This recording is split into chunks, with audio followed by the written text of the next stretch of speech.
Alors, bonjour, dans cette vidéo, nous allons discuter le problème de la sédimentation du sang.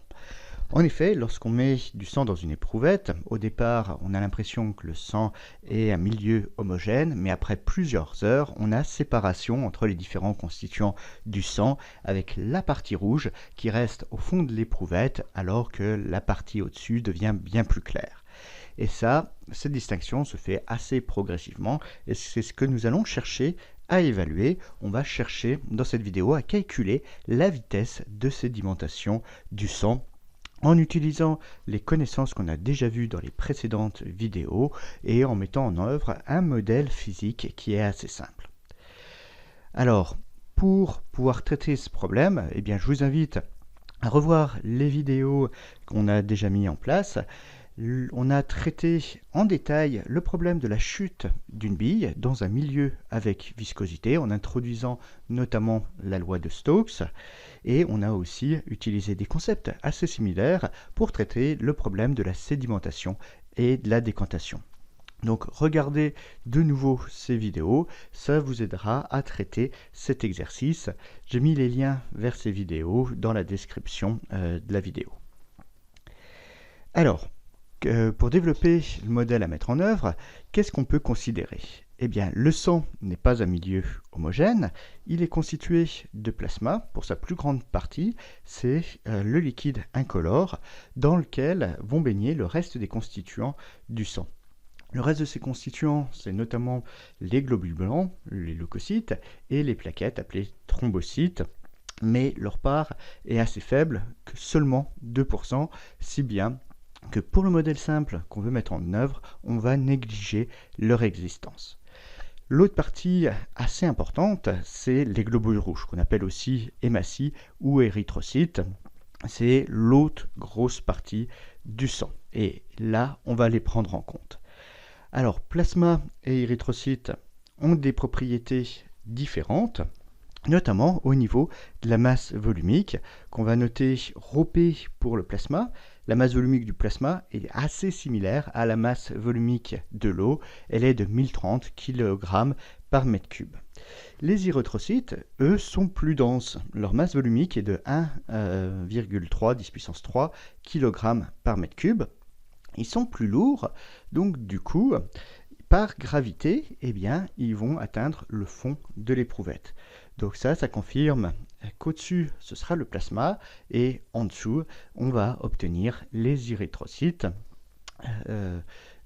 L'autre propriété qu'on va utiliser dans le cadre de cette vidéo, ça concerne la viscosité. Ici, si on a une vitesse de chute, les frottements vont être assez importants. La vitesse ils vont être dictés par le coefficient de viscosité dynamique qu'on note ici eta et qui est de 1,3 10 puissance moins 3 pascal seconde pour le plasma.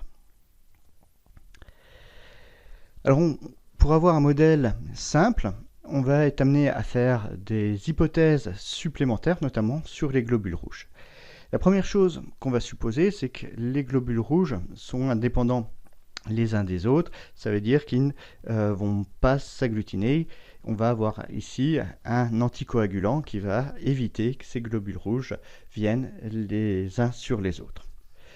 Ensuite, comme on voit, le globule rouge a plutôt la forme d'un donut, plutôt la forme d'un disque, mais nous, on va supposer qu'ils sont sphériques. Alors, pourquoi cette approximation ? Eh bien, c'est simplement parce que c'est le cas le plus simple pour nous à traiter, car on connaît pour les frottements uniquement la loi pour une sphère, pour une boule, c'est la loi de Stokes. Donc ça, c'est une hypothèse qu'on peut voir assez forte, mais qui donne des résultats qui sont quand même du bon ordre de grandeur. Alors cette sphère, on va noter son rayon petit r et on va prendre un rayon de l'ordre de 3 microns et son volume, on va le noter grand V. Enfin, on va supposer que le mouvement est laminaire, donc il se déroule à une faible vitesse, et ça justifie aussi l'utilisation de la loi de Stokes. On verra quand on aura fait l'application numérique que cette hypothèse est tout à fait justifiée parce que la vitesse de chute est vraiment très faible. Enfin, Dernière hypothèse qu'on va faire, on va supposer que le régime stationnaire est atteint. Ça veut dire qu'on va considérer que notre mouvement est assez uniforme.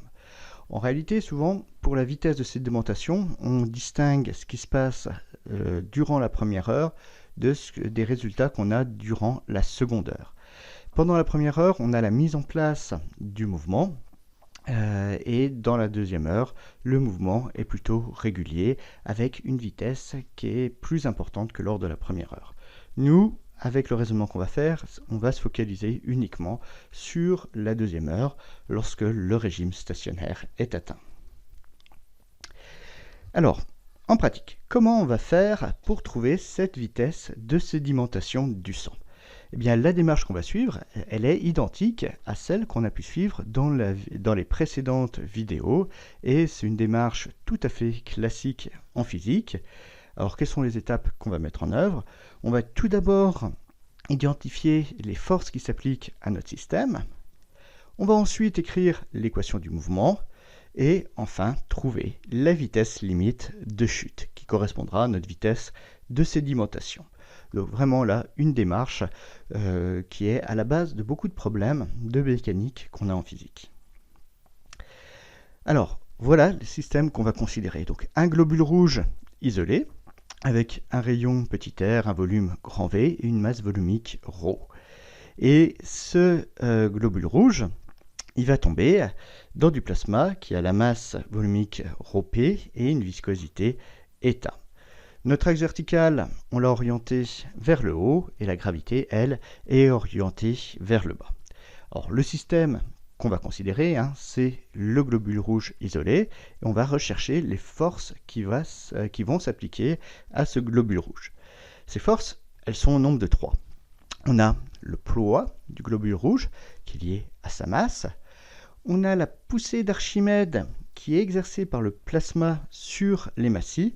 Et enfin, on a les frottements qui vont suivre la loi de Stokes. Donc, on a désormais nos 3 forces. Reste à les identifier. Le poids est toujours orienté vers le bas. La poussée d'Archimède, elle, est toujours orientée verticalement, mais vers le haut. Le mouvement de notre hématie, il est orienté vers le bas. L'hématie, elle va chuter parce que le poids est supérieur à la poussée d'Archimède. Du coup, sa vitesse est vers le bas. Et si sa vitesse est vers le bas, les frottements sont toujours opposés à la vitesse, donc les frottements, eux, vont être orientés vers le haut. Donc voilà, on a fait notre petit schéma avec les différentes forces qui sont indiquées sur ce schéma. Il nous manque encore quelque chose pour connaître toutes ces forces, c'est leur expression vectorielle. Donc le poids de l'hématie, c'est sa masse fois le vecteur gravité. Ici, on n'a pas directement la masse, mais on a la masse volumique et le volume. Donc la masse, on la déduit très simplement en multipliant ces deux quantités. Donc le poids, ce sera masse volumique fois volume fois G. Concernant la poussée d'Archimède, c'est orienté vers le haut, donc il y aura un signe moins.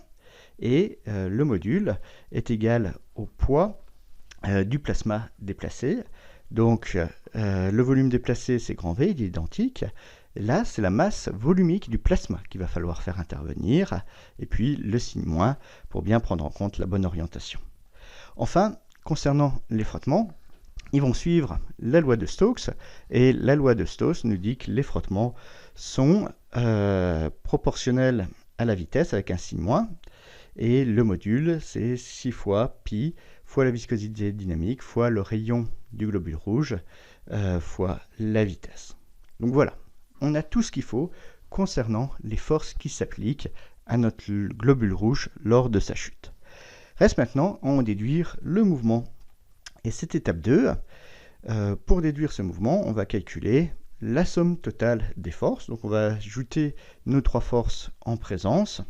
Et ce qu'on va trouver, c'est que cette force totale, c'est la différence des masses volumiques, fois le volume, fois la gravité, moins la force de frottement.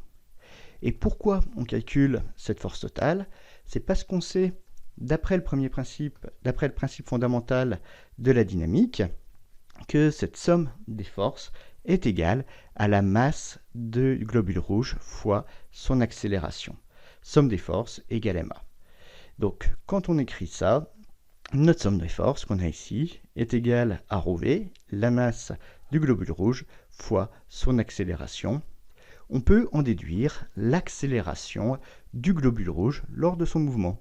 Donc cette accélération, c'est la différence des masses volumiques impliquées divisée par la masse volumique de l'émassille, le tout orienté suivant le vecteur gravité, moins 6 pi eta r sur ρv fois la vitesse. Donc ça y est, on a notre accélération. Reste plus qu'à en déduire la vitesse. C'est la dernière étape de notre raisonnement. Et là, on a deux solutions qui sont possibles. Alors, dans cette équation ici, l'équation du mouvement qu'on a trouvée, on a la vitesse d'un côté, mais il reste l'accélération. Donc si on veut aller plus loin, eh bien, il faut se rappeler que l'accélération, c'est la dérivée temporelle de la vitesse. Et si on inclut ça dans notre équation du mouvement, on obtient une équation sur la vitesse. C'est une équation différentielle d'ordre 1. Alors, comment on peut faire pour trouver notre vitesse limite? Il y a une solution qui est assez brutale, c'est de calculer la solution de cette équation différentielle. Donc là, je ne vais pas rentrer dans les détails de ce calcul, je vais juste donner le résultat. On trouve que la vitesse évolue en fonction du temps, et cette évolution se fait suivant une forme d'exponentielle décroissante. Donc ça, c'est la solution la plus générale de cette équation adaptée au cas qu'on a. Donc elle décrit le mouvement tout le temps, aussi bien dans le régime transitoire qu'on a choisi ici d'oublier, que dans le régime permanent, qui est vraiment là où ça nous intéresse. Nous, on veut la vitesse limite. Donc la vitesse limite, on l'obtient pour un temps important. Donc pour l'obtenir, eh bien, on va prendre la limite de cette expression de la vitesse pour t qui tend vers l'infini. Et quand on calcule cette limite, eh bien, on a l'expression de la vitesse limite qui est la différence des masses volumiques divisée par 6 pi eta r fois le volume fois la gravité fois Ez. Donc ça, c'est la première solution qui est la solution où on cherche à trouver complètement la vitesse à tout moment et qu'on la calcule ensuite à l'infini quand on est à la vitesse limite. Il y a une autre solution pour répondre à cette question qui va être plus simple, et c'est celle ici qu'on va préférer. On va toujours partir de l'équation du mouvement, et dans la solution B, on va se souvenir que la vitesse limite, c'est la vitesse qu'on a quand on a un régime permanent. Et quand on est en régime permanent, ça veut dire, en régime stationnaire aussi, ça veut dire que la vitesse n'évolue plus. Donc si la vitesse n'évolue plus, elle reste constante, et l'accélération qui est sa dérivée devient nulle. Donc ça va nous simplifier la vie, parce que du coup, le terme d'accélération devient nul, et là, on n'a plus une équation différentielle à résoudre. Ça devient une équation qui est beaucoup plus simple, et on peut faire quelques simplifications. On voit que ρ ici disparaît, et ça nous permet d'obtenir directement le résultat qui nous intéresse, la vitesse limite, qui vaut la différence des masses volumiques divisé par 6 pi eta r fois le volume, fois la gravité, fois Ez. Bien sûr, on retrouve le même résultat que par l'autre méthode.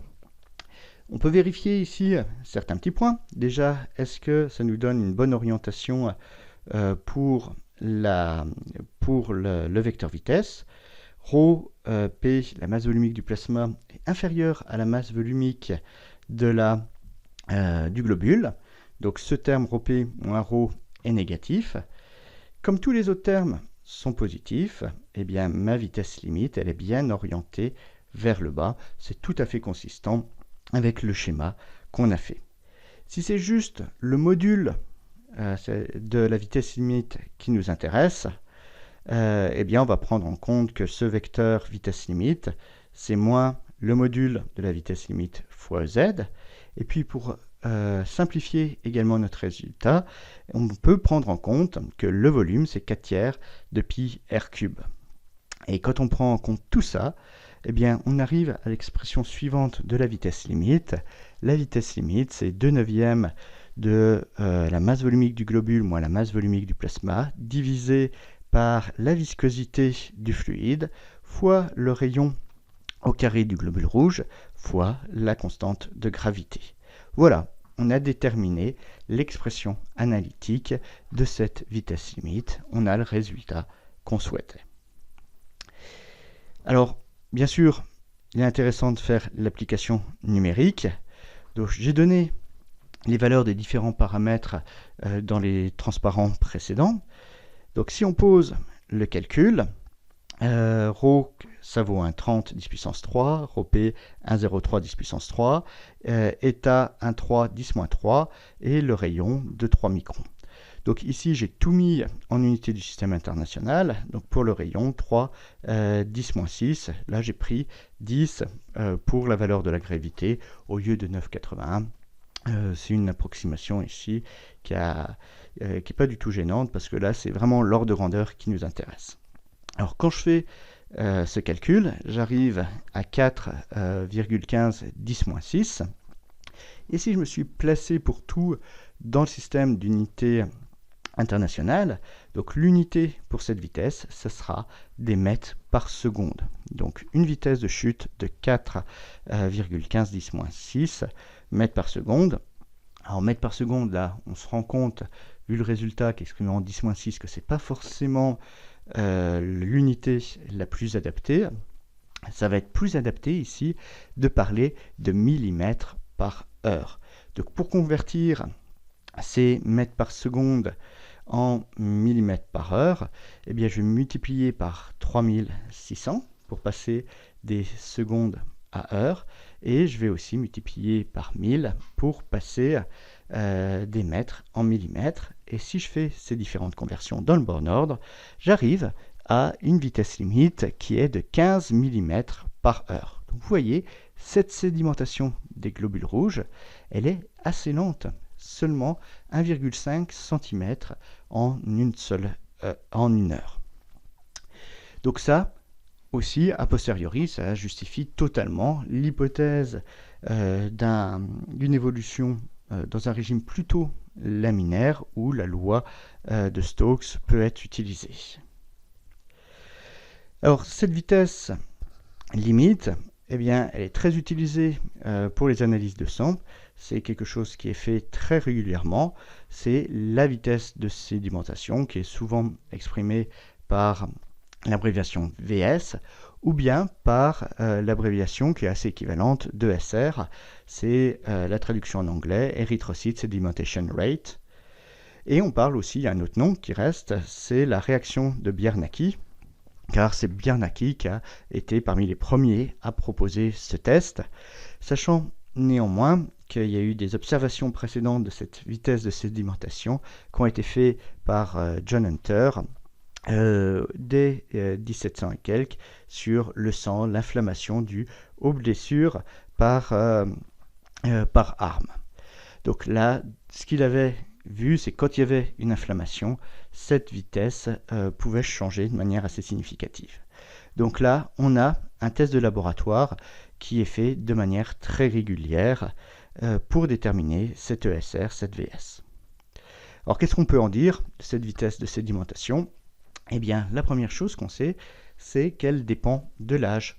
Et ce n'est pas exactement la même pour les hommes ou pour les femmes. Donc plus on est âgé, plus la vitesse de sédimentation va être élevée. Pour un nouveau-né, la vitesse de sédimentation est très faible, à peine 2 mm par heure, alors que pour une femme de 90 ans, c'est plus de 2 cm en une seule heure.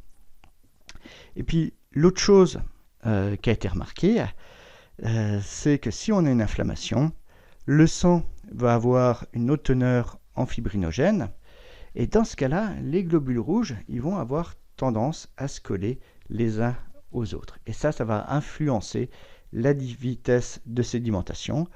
Pourquoi? On peut le sentir parce que R va augmenter si on a plusieurs globules rouges qui sont collés les uns aux autres. Du coup, la vitesse de sédimentation, il ne faut pas oublier qu'on a trouvé la formule analytique qui a montré que ça dépendait du rayon au carré. Donc si le rayon de l'amas de globules rouges est plus gros, eh bien la vitesse de sédimentation va être plus élevée. On va avoir une vitesse de sédimentation qui sera plus importante. Donc une vitesse de sédimentation importante, ce n'est pas forcément signe d'une bonne santé. Bien au contraire, ça veut dire qu'on a éventuellement une inflammation quelque part. Donc ça peut être un bon moyen, ce test facile de la vitesse de sédimentation, de détecter une inflammation. Bon, j'en ai terminé avec cette vidéo qui utilisait des choses qu'on avait déjà vues et qui nous a permis de discuter un petit peu les propriétés du sang et de sa sédimentation.